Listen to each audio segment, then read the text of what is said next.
नमस्कार बंधुओं। ये तो धर्म तत्व जय, जहाँ धर्म है वही जय है। जीव जब धर्माचरण करता है तो उसका शरीर शुद्ध होता है, और शरीर के शुद्ध होने से मन स्वस्थ होता है।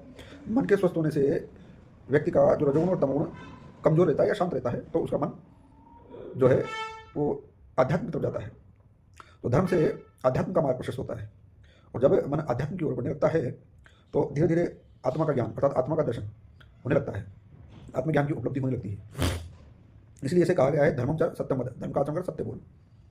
अब आत्मदर्शन से ब्रह्म दर्शन की ओर हमने एक भाग बनाया था, वहाँ पर विषय छोड़ा था कि अब ये जो आत्मा की स्थिति क्या है, क्या ये अविनाशी है अथवा नाशवान है। देखिए बंधुओं, बहुत गहरा रहस्य प्रकट करने जा रहा हूँ, और इसे वही व्यक्ति समझ पाएगा जिसकी थोड़ी बहुत भी योग्यता मन मस्तिष्क की समझने की है। अन्यथा ये साधारण रूप से भले ही आपकी आयु कितनी हो और आपने कितने श्लोक या मंत्र रटे हुए हो, इनसे इस विषय का आत्मज्ञान का कोई लेना देना नहीं है। ये एक भीतर की प्रक्रिया है, और ये सब संसार की उत्पत्ति और विनाश से जुड़ा हुआ है। अब विषय आता है कि ये आत्मा अविनाशी है, आत्मा का कभी नाश नहीं होता है। तो हम इसी को विस्तार देंगे जितना हमने समझा है, ईश्वर कृपा से, गुरु कृपा से। और कृपया देखो, इससे कोई लाभ नहीं है, फैक्चुअल और अनुभव वाली बात करो। ये अगर आप अपशब्द बोलोगे तो कोई सार्थकता नहीं है, इससे आपकी मूर्खता प्रदर्शित होगी, और वो व्यक्ति समझ में नहीं पाएगा जिसका मानसिक स्तर उस लेवल पर नहीं है, और जिसमें जिज्ञासा भी नहीं है। कम से कम जिज्ञासा एक प्रायोरिटी है कि आपकी पात्रता है या नहीं है, और अगर आपकी पात्रता नहीं है तो बेईमानी है कि नर्तक या तो जिज्ञासा उत्पन्न करके, प्रबल जिज्ञासा उत्पन्न करके आपको समझने का प्रयत्न करना चाहिए, और अथवा प्रयत्न न कर सको तो आप शब्दों का प्रयोग क्यों करते हो, उससे आपके संस्कार का पता चलता है। तो सबसे पहले किसी भी विषय को समझने के लिए और किसी विषय को सिद्ध करने के लिए प्रमाण सिद्ध होना चाहिए, प्रमाण समझ में आना चाहिए। और मैंने ये काफ़ी लोगों से पूछा, जितने भी ये कहते हैं कि भाई हमें इतना ज्ञान शास्त्रों का रटे हुए हैं। मैंने कहा साहब, किस प्रमाण से आप सिद्ध करोगे? बस वहीं पर भाग जाते हैं, और फिर आप शब्दों, उनको पता ही नहीं है क्या क्वेश्चन पूछ लिया, ये तो सब्जेक्ट से बाहर का आ गया। और सब्जेक्ट से बाहर का जैसे क्वेश्चन आता है वो समझ के कोई अटकल जो आया है आदमी 10-5 श्लोक पढ़ेंगे इसके सामने, मंत्र पढ़ेंगे, वही भाग जाएगा।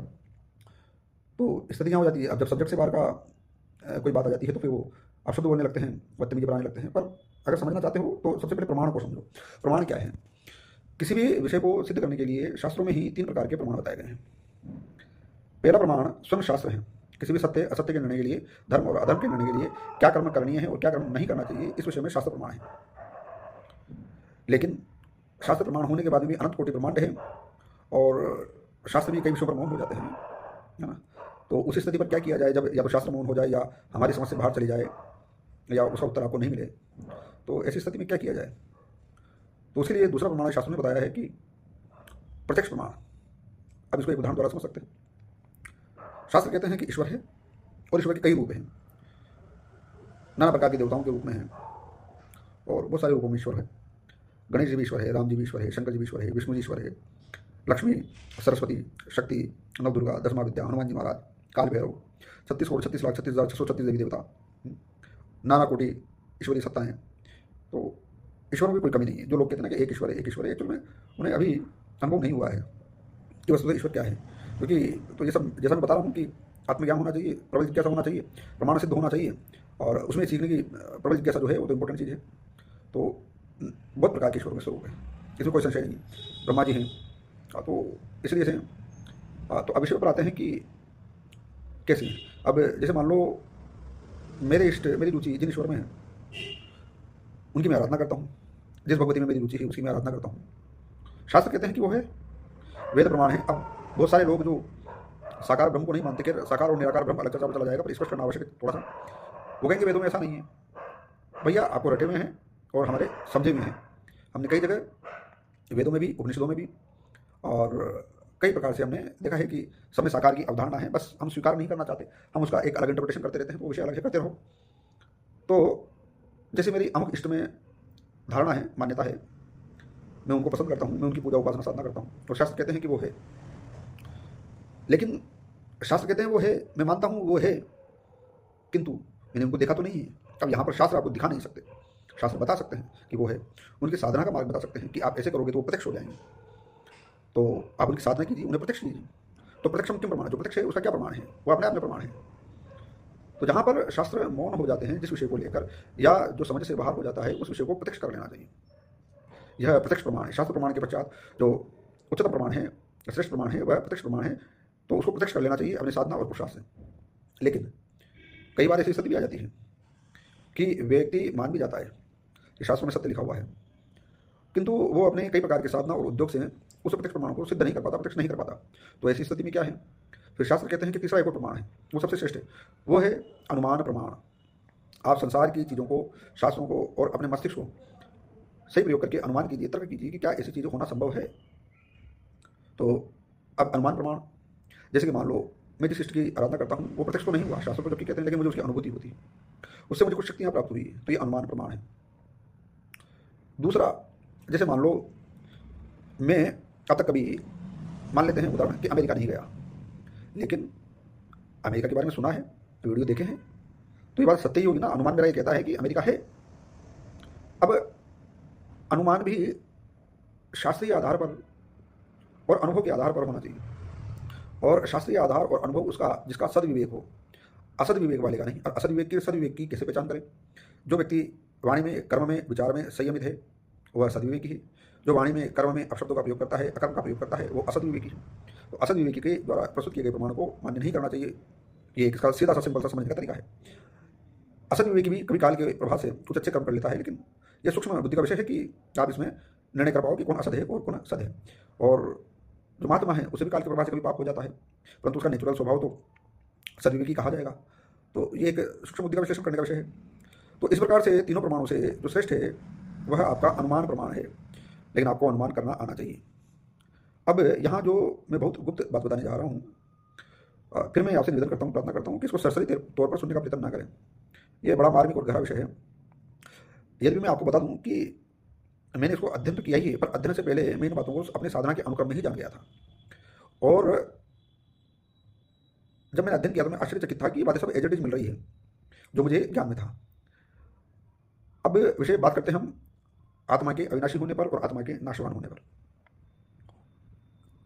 तो इसको समझने के लिए फिर कहता हूँ कि बड़ी गहराई से ले मेरी बातों को, और अगर हल्की बुद्धि से आप ग्रहण करेंगे तो कोई वाली बात नहीं है।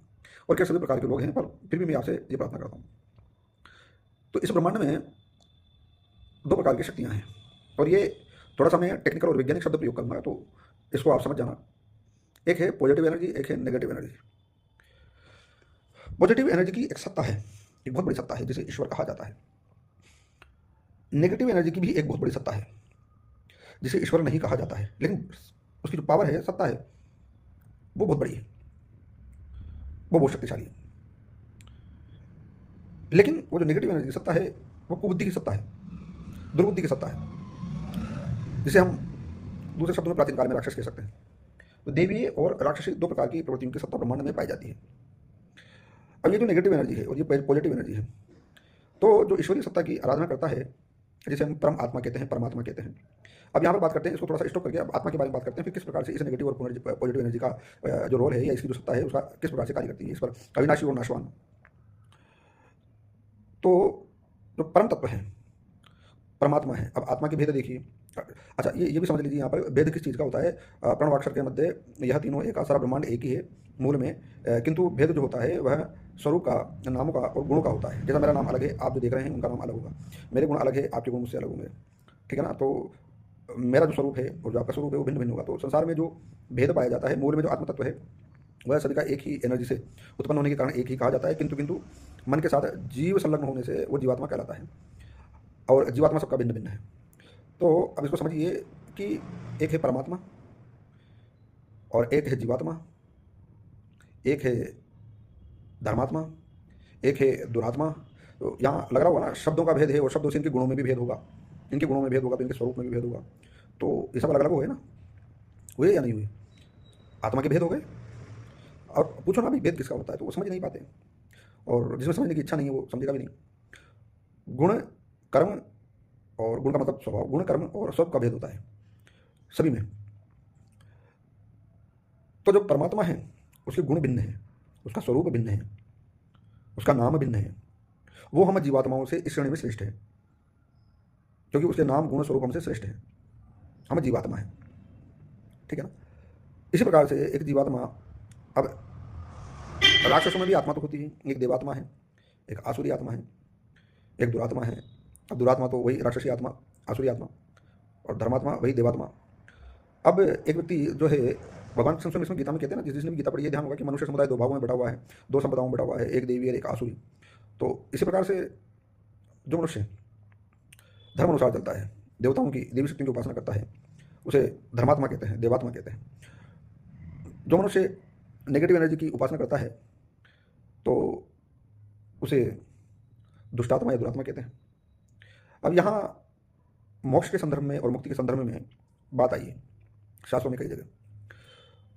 तो जब जीवात्मा पॉजिटिव एनर्जी की उपासना करता है, पॉजिटिव एनर्जी के अपने आप में कई स्वरूप हैं, कई भेद हैं, वो किस इष्ट की आराधना कर रहा है, और पॉजिटिव एनर्जी सूक्ष्म रूप में सारे ब्रह्मांड में फैली हुई है। इसी प्रकार से नेगेटिव एनर्जी भी सूक्ष्म रूप में सारे ब्रह्मांड में फैली हुई है।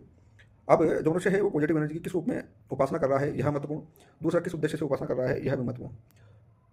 अगर कोई मोक्ष चाहता है तो भले ही वो अपने इष्ट की उपासना करें, लेकिन उसका संकल्प मोक्ष होना चाहिए और सांसारिक संकल्प विकल्प उसमें नहीं होने चाहिए। उस स्थिति में मरणोपरांत उसे मोक्ष की उपलब्धि होगी।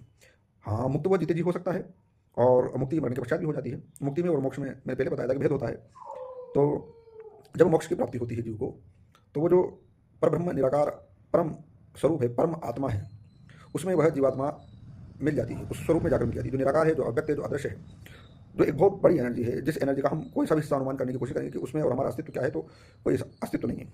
तो जब जीवात्मा उस परमात्मा में मिलकर परमात्मा के स्वरूप को ही ग्रहण करके परमात्मा ही हो जाता है, तो उसे मोक्ष कहते हैं। क्यों मोक्ष हुआ? क्योंकि जो शास्त्रों में कहा गया है कि इस आत्मा का कभी नाश नहीं होता। तो कौन सा आत्मा है? वो परम आत्मा है जो आपके हृदय में विराजमान है, जिसके ऊपर पूरी गीता भगवान श्री कृष्ण ने कही है कि यह आत्मा अविनाशी है। कौन सा आत्मा अविनाशी है? जो परम आत्मा है वह अविनाशी, जो घट घट में विराजमान है वह अविनाशी, वह परमात्मा। जीवात्मा और परमात्मा दोनों मनुष्य के शरीर में विद्यमान है। तो उस आत्मा के संदर्भ में भगवान ने कहा कि वह जो आत्मा है वह अविनाशी है, और उसके संदर्भ में समझना चाहिए। तो वस्तुतः हम मर्म और संदर्भ नहीं समझ पाते।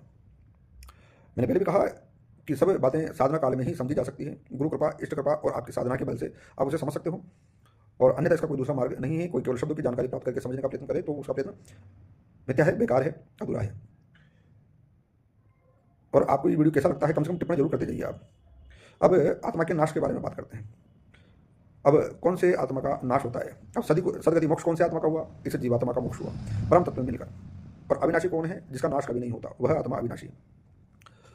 अब जैसे कि भगवान कृष्ण स्वयं गीता में कहते हैं कि दो प्रकार की एनर्जी है, नेगेटिव और पॉजिटिव, और मनुष्य समुदाय भी उसी प्रकार से दो भागों में बटा हुआ है। तो जो मनुष्य समुदाय का एक देवी भाग था पॉजिटिव एनर्जी की उपासना करने वाला, तो वो ऊपर सदगति करता है। इसी प्रकार से जो नेगेटिव एनर्जी है उसका पतन होता है। तो यह जो खंड खंड में बटी हुई जीव स्वरूप में जो नेगेटिव एनर्जी है, जो मनुष्य स्वरूप में दिखाई देती है, ये इसका पतन होता जाता है अपने कर्मों के अनुसार। जैसे मेरे कर्म अच्छे नहीं है, नेगेटिव कर्म है, छल कपट पाखंड बेईमानी धूर्ता नशा जीव हिंसा इत्यादि, क्रोध इत्यादि मेरे अंदर भरे हुए पाप है ना। तो ये सब अगर मेरे अंदर है और मेरा पूरा जीवन इस पर आधारित है, तो मैं नेगेटिव एनर्जी के प्रभाव में चला जाऊंगा। और ये नेगेटिव एनर्जी बड़ी बलवत्ती है भाई। ये कहती है कि मैं ही ईश्वर हूँ, बड़ी बलवत्ती, बहुत शक्तिशाली है, और लोग इसमें भेद नहीं कर पाते हैं। भ्रम माया जाल कि ईश्वर कौन है फंस जाता है। एक बार आप इस नेगेटिव एनर्जी के चंगुल में आ गए, फिनिश, खत्म कहानी, आपका पतन चालू है। फिर अगर मनुष्य इस जीवन से निकलकर अगर आपको मनुष्य जीवन मिल गया तो बड़ा गंदा मनुष्य जीवन मिलेगा। फिर उससे नीचे निकलकर नाना प्रकार की योनियों में जा सकते हो, लेकिन नाना प्रकार की योनियों से सुधरने का अवसर मिल जाता है। लेकिन इतना पाप कर लिया जिसकी कोई सीमा नहीं है इस मनुष्य जीवन में, अत्यंत दूषित हो गया है, मलिन, तो वो क्या है कि प्रेत स्वरूप ग्रहण कर लेगा जीव। और जो निकृष्टतम प्रेत होंगे नेगेटिव एनर्जी उस जीव की, कोई जीवात्माएं तो है, वो प्रेत भी तो इसी प्रकार से यह जो जीवात्मा जब इस शरीर को छोड़कर उस ईश्वर की आराधना करता है, तो प्रेत स्वरूप में से निकलकर देव स्वरूप को ग्रहण करता हुआ वह परम तत्व में जा मिलता है, परमात्मा में जा मिलता है, उसका मोक्ष हो जाता है। इसी प्रकार से यह जीवात्मा जब अत्यधिक पापपूर्ण आचरण करके प्रेत योनि को ही प्राप्त हो जाता है, उसके पास में कोई ऑप्शन नहीं रहता, और उसमें भी निकृष्टतम नीचे से नीचे प्रेत, तो उसे जो वो सबसे बड़ी नेगेटिव एनर्जी है ना, वो उसे सौंक लेती है, वो उसे अपना आहार बना लेती है। और इसी प्रकार से उस जीव का पूर्ण रूप से नाश हो जाता है, पुनः जन्म उसका नहीं होता है, वो गया, पूरी की पूरी नेगेटिविटी में गया।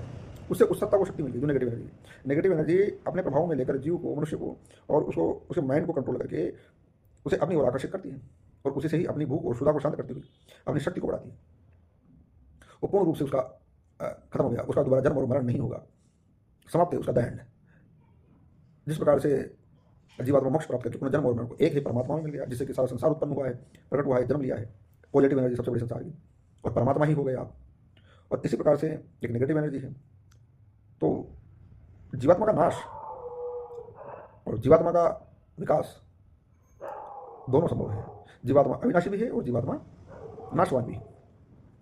हो सकता है आप लोग मेरे विचारों से सहमत नहीं होंगे, क्योंकि संभव है, क्योंकि मनुष्य का साधारण बुद्धि तो वासनाओं में उलझी रहती है। तो किंतु विचार करना आप लोग, विचार करके देखना आप लोग, और गहराई से विचार करना इस विषय पर। आपका अभिनंदन, जय जय सीताराम।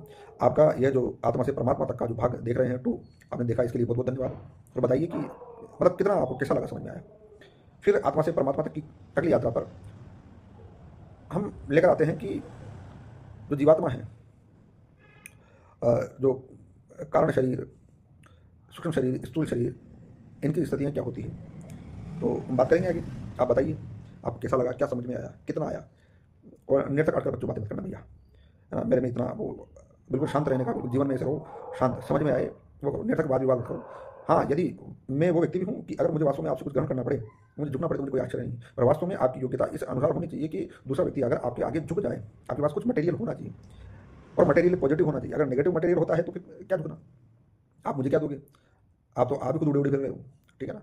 तो इसलिए से तो जो दुर्लभ आत्म ज्ञान, यही समझिए आप, अत्यंत दुर्लभ दुष्कर है। और ये फिर कलयुग है, माया काल और प्रारब्ध जीव को नचाता है, इसकी बुद्धि को भ्रमित रखता है। जय जय श्री सीताराम।